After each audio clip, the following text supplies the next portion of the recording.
who's going to share with us a present. Hello, everybody.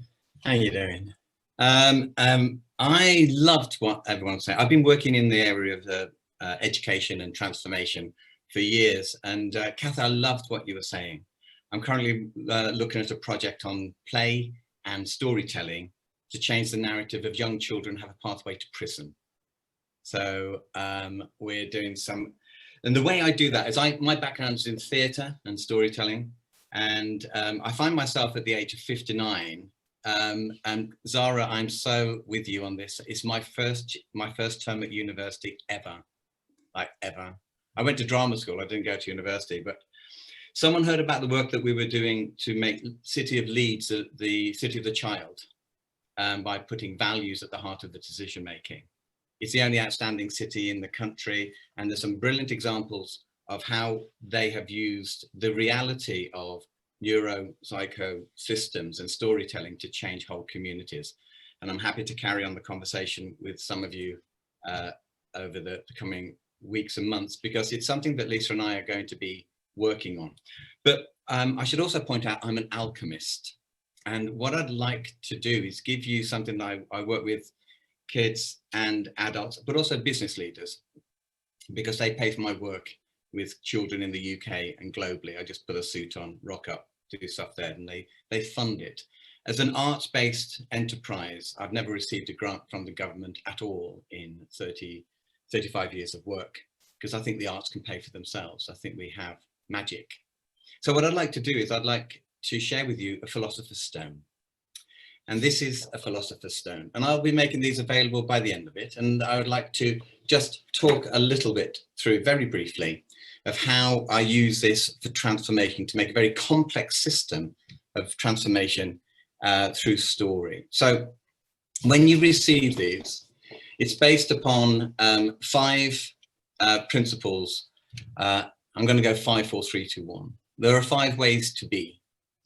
And if we're going to make a shift in our own personal, a transformation in our own personal life and in our society, we need to be aware of these 5 ways to be. Number 1, we need to be open. And I think what we've experienced already this afternoon is just a beautiful manifestation of openness. We need to be kind. If we could just be a little kinder, but also kinder to ourselves. Because one of the things about serving others, we often sacrifice our own well-being at the cost of that. I'm getting nods from other people. Absolutely. So be kind to yourself. Number 3, be the change. And the idea of having, we know we can shift the role of violence in schools. The work that I'm doing, the reason I've come to Cambridge is I'm looking at the role of violence in schools. I think we have a violent system.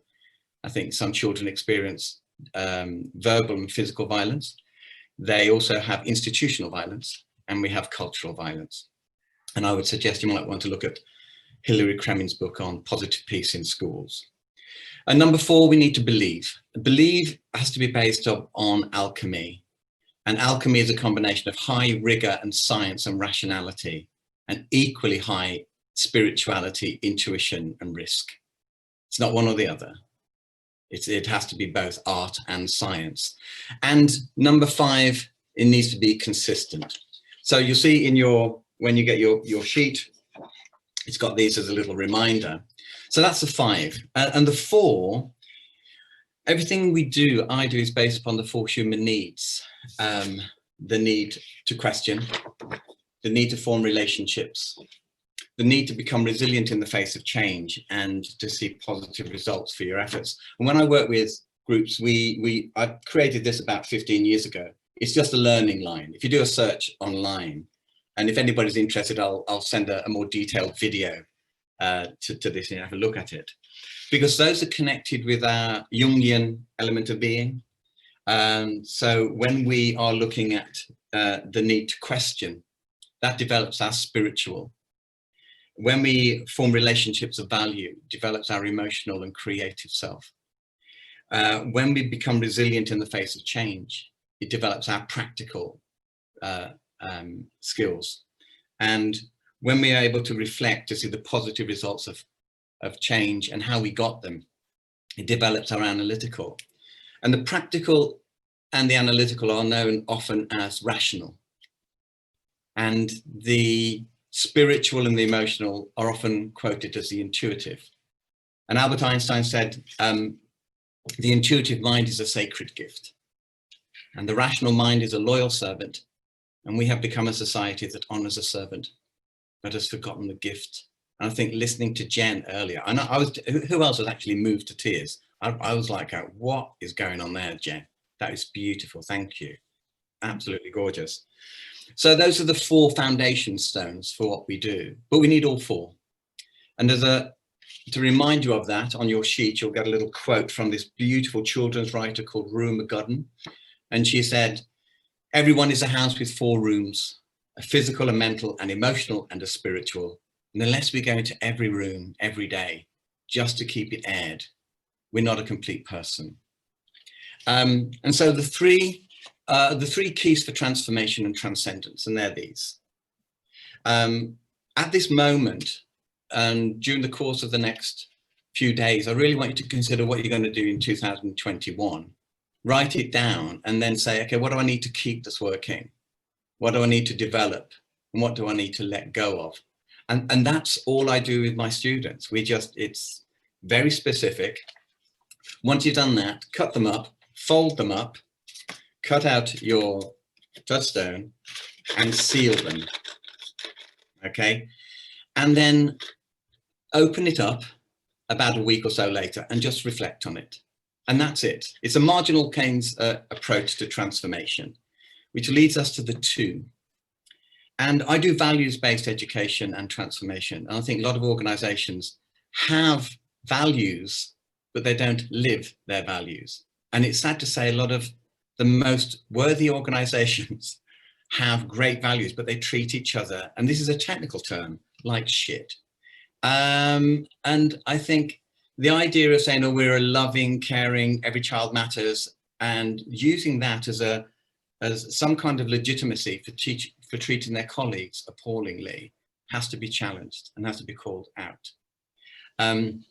Because the 2 is, at any moment in time, you are creating values or anti-value. And you're doing it now. And when we have this community, we can see how much value is being created, how much love is being generated. Which brings me to my final one. All of this is contained in one moment of time. And most of us experience time, past, present, or future, positive or negative. And a lot of children and young people I work with have had such a shit deal that their time present is shaped by their time past, which leads them to the time future. A little sort of nod towards Elliot there for those of you who could spark the 4 quartets. One for you there, Vic. So what I'd like to leave you with is this practical gift, because I think there's never been a more important time for synchronicity. And when you're able to consciously put yourself into a place with determination, then you'll find things and people coming to support you that you could not even imagine. And one of my biggest benefits at the tail end of this year is meeting Lisa Cherry, and I look forward to the journey. Because the final bit of the Philosopher's Stone, you'll see around the edge, it's got the stages of the hero's journey condensed. So the call to adventure. So what is your call to adventure? The second stage is acceptance of the call. The third stage is crossing the threshold. And the 4th stage is the path of trials. Not trial, not just one enthusiastic training day, but every bloody day for as long as you live. And then the final one is return with the elixir. And I think this is my final event of the year. And Liz, it's been beautiful just to be in the presence of people who are just bringing their love, bringing their elixir into this room. Thank you for that. Cheers, guys. Oh, thank you so much.